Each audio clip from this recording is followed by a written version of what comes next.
जनता जानना चाहती है हमारा समर्थन किसकी तरफ है, रोमन रेंस या फिर सेथ रॉलिंस। तो गैस जो मैं चैंपियंस ऑफ द वर्ल्ड में हूँ 3DX चेतन, सबसे पहले तो हमें खुश होना चाहिए कि द शील्ड के तीनों मेंबर्स आज कुछ ना कुछ तो कर ही रहे हैं। रोमन रेंस एक तरफ वर्ल्ड चैंपियन है, सेथ रॉलिंस एक तरफ वर्ल्ड चैंपियन है और डीन एम्ब्रो। ओके चलो, आप शायद से मेरी बातों को समझ गए होंगे, लेकिन आज का टॉपिक बड़ा इंटरेस्टिंग है। टॉपिक के साथ साथ आज हम Q&A भी करने वाले। Q&A, हाँ Q&A डेली होता था, नाम का डेली Q&A है अब, है ना।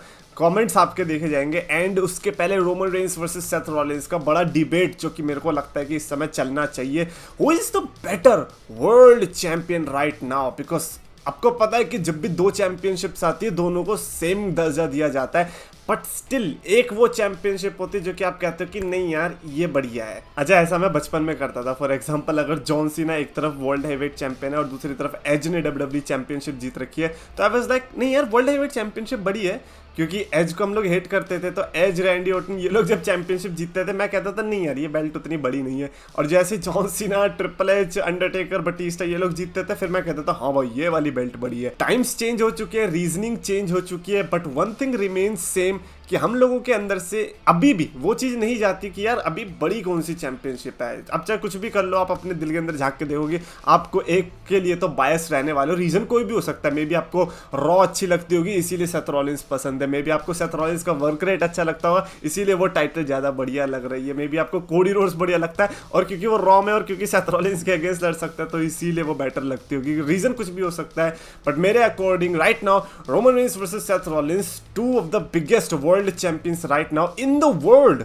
मैं सिर्फ कंपनी की बात भी नहीं कर रहा, in the world. Of course दोनों डिजर्विंग मैं कहूंगा और दोनों बड़े ही अलग अलग पाथ पे हैं, क्योंकि Roman Reigns is not known for his work rate. वो अलग बात है कि जब वो मैचेस देते हैं तो मैचेस ब्लॉकबस्टर होते हैं, और पिछले 2.5 साल में मेरे को नहीं लगता कि कोई भी आके उसके फेस पे, मैं अपनी बात ही नहीं कर रहा कि रोमन रेंस के फेस पे आके ये बोल दे कि तेरा मैच बेकार था, किसी की भी हिम्मत नहीं होगी, because they were so perfect, because it matches the persona जो कि रोमन रेंस कैरी कर रहे थे। और सेथ रॉलिंस के बारे में तो हमको पता ही है, मतलब अभी से क्या, वो तो जब से मैं यूट्यूब शुरू किया था तभी से लोग कह रहे थे नहीं भैया सेथ रॉलिंस तो बेस्ट रेसलर है। तो when it comes to wrestler I don't think so कि दोनों में कोई भी कमी है। और मैं अपनी बात करूँ, पर्सनल बायस मेरा उस तरफ रहने वाला है जहाँ पर स्टोरी बेस्ड सुपरस्टार थोड़ा ज़्यादा काम कर रहा होगा, और आपको पता है मैं किस डायरेक्शन में जा रहा हूँ। For me right now it is Roman Reigns with those championships, because 3 title लेके बंदा घूम रहा है। ट्रिपल एच ने सोचा था कि भाई 2 बेल्टों को रिटायर कर देंगे, एक आ जाएगी, नहीं,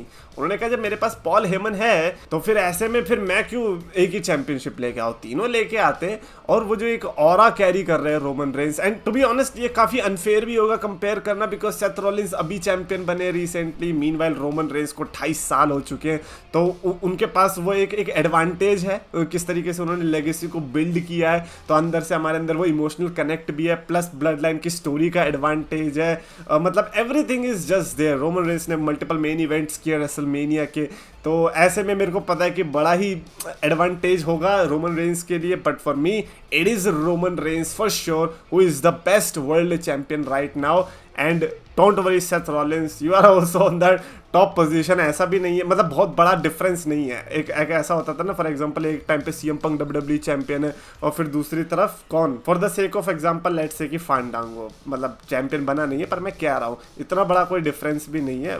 टॉप एलीट लेवल सुपरस्टार्स दोनों, but personal bias Roman Reigns. And I would love to know कि आप लोगों के हिसाब से अभी बेस्ट वर्ल्ड चैंपियन कौन है। आप ये वाली रीजनिंग भी दे सकते हो, हालांकि ये वाली रीजनिंग बड़ी बेकार है, लेकिन ये वाली भी दे सकते हो कि यार सेथ रॉलिंस बढ़िया है। क्यों?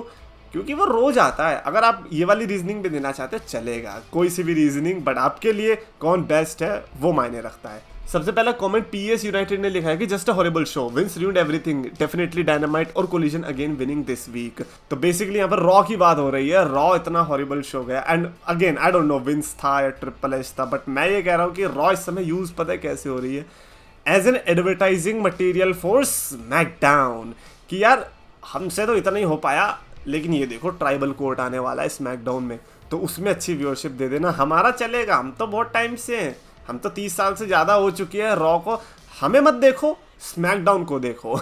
ऐसा मेरे को रॉ से फीलिंग आती है। और रही बात विंस विकमैन की, भाई आई डोंट नो मैन, ये विंस विकमैन वाला फैक्टर आज भी क्यों आता है, क्या लोग अभी तक समझे नहीं है? Vince McMahon is the guy जिसकी वजह से जो कुछ भी हो रहा है वो हो रहा है। And I am not saying कि अब उसकी पूजा ही करते रहो उस बात पे, नहीं भाई, खराब शोज तो हो सकते हैं। डायनामाइट तो 2 साल से हग रही है, अब वो आप अपनी मर्जी से कुछ भी बोल दोगे कि नहीं भाई डायनामाइट बेस्ट शो, तो उससे होगा थोड़ी। नंबर्स भी यही चीज दिखा रही है, हाइप भी यही चीज दिखा रही है। क्रेज ड्यू ने लिखा है कि what about John Cena versus Seth freaking Rollins at Summer Slam. ओ हो, दिल में जो आग लगाने वाली इमोजी डाली है ना, बहुत ही परफेक्ट डाली है। बट जॉन सीना क्यों लड़ेंगे सेथ रॉलिंस से? हाँ, जब जॉन सीना के पास ऑप्शन है कि वो ऑस्टिन थ्योरी जैसे सुपरस्टार के साथ हार सकते हैं, ग्रेजन वॉलर के साथ हार सकते हैं, तो फिर सेथ रॉलिंस से क्यों हारना है? नहीं मन कर रहा होगा जॉन सीना का, नहीं यार मेरी नाक तोड़ी थी उस दिन, मैं नहीं लड़ने वाला। यार ये जॉन सीना की बड़ी अजीब सी आदत हो चुकी है जब से हॉलीवुड में गए हैं कि पता नहीं कुछ अलग ही डिसीजंस लेने हैं, पता नहीं आके अंडरटेकर से लड़ रहे हैं और इतनी जल्दी हार जा रहे हैं। रोमन रेंस जब अपने अनडिफीटेबल मोड में है तब उनसे आके लड़ रहे हैं। एंड देन अभी हमने देखा ऑस्टिन थ्योरी के साथ क्या हाल हुआ। एंड नाउ ग्रेसन वॉलर मेरे को लगता है नेक्स्ट लाइन में। तो I think John Cena versus Seth Rollins जितना अच्छा लग रहा होगा, I prefer John Cena versus Grayson Waller, because इससे ग्रेसन वॉलर एक मतलब मैं बायस हूँ, मेरे को ग्रेसन वॉलर पसंद है, that is the reason, all I am saying is. AGH ने लिखा कि Damian Priest is modern day Scott Hall plus Kane. Scott Hall, okay Scott Hall वो हो गया, ठीक है, रेजर सेज देने वाला plus Kane, that's a very good combination. I would say Scott Hall plus the Undertaker plus Kane. मैं Undertaker वाला वो ऑरा की वजह से डालना चाहूंगा, बिकॉज भाई बंदे का क्या आउटफिट था अभी ये मनी इन द बैंक के अंदर, और उसका जो डेमिन प्रीस्ट ने ट्वीट डाला अपने ट्विटर पे, किलर। तो मैं अंडरटेकर को भी इस मिक्स में ऐड करना चाहूंगा। बाय द वे इससे मेरे को एक चीज याद आई, किसने वो पता चला कि केविन नैश ने रिसेंटली एलए नाइट को कहा that he is a rip off the rock. That is bad man. अब केविन नैश मैं आपको अपना फेवरेट सुपरस्टार्स में से एक मानता था, और ये क्या बदतमीजी कर दी आपने। अगेन एजीएच ने एक और कमेंट लिखा है, वो भी डेमिन प्रीस्ट के लिए ही। क्या बात है, डेमिन प्रीस्ट आप खुद लिख रहे हो क्या? Damian Priest is the perfect winner but we need a proper cash in that we remember for ages. भाई मैं कह तो रहा हूँ, एजेस के लिए अगर रिमेंबर करना है तो उसके लिए एक ही तरीका है, रोमन रेंस पे कैश इन कर दो भाई, फिर देखना कि वो एजेस तक याद रहे ना रहे। और मैं वो भी कह रहा हूँ कि रेसलमेनिया में करना। भाई imagine Roman Reigns versus the rock, I don't know why The Rock is still in my mind, but Roman Reigns versus The Rock, बहुत बढ़िया फैमिली ड्रामा। रॉयल रंबल से रेसलमेनिया तक हुआ, रोमन रेंस ने the Rock को beat किया and everybody is emotional, and then comes Damian Priest. और फिर मेरे को बताओ इस कैशन को लोग कैसे याद नहीं रखेंगे?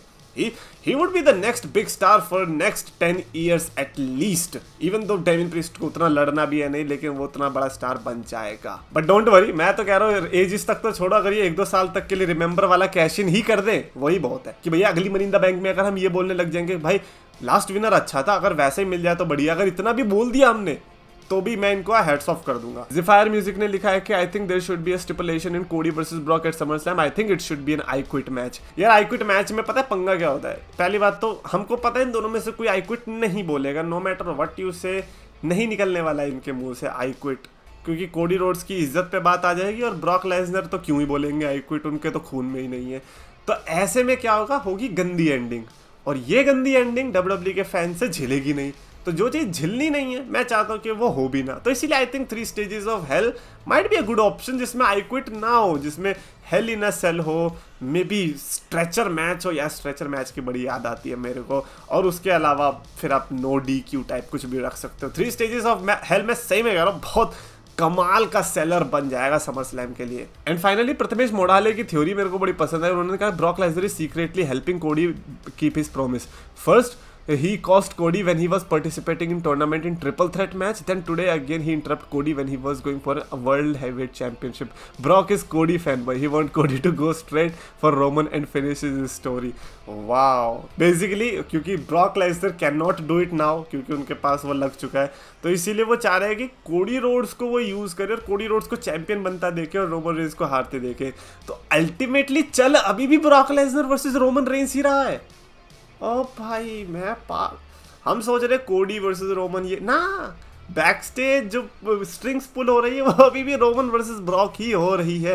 आई मीन अगर ये किसी तरीके से इस तरीके की थ्योरी डब्ल्यूडब्ल्यूई टेलीविजन पर दिख जाती है कि ऐसा ही था, भाई लोगों के दिमाग खुल जाएंगे कि सही में 1-2 और इंसिडेंट हो गए ना, फिर तो पक्का ये थ्योरी कंफर्म ही मान लो। Anyways that is it for this video. Definitely comments में आप अपना टीम रॉलिंस और टीम रोमन लिख के बताना। लेट्स सी कि किसका पलड़ा ज़्यादा भारी है। और अगर आपको वीडियो पसंद आए तो प्लीज़ लाइक शेयर करो, चैनल को सब्सक्राइब करो।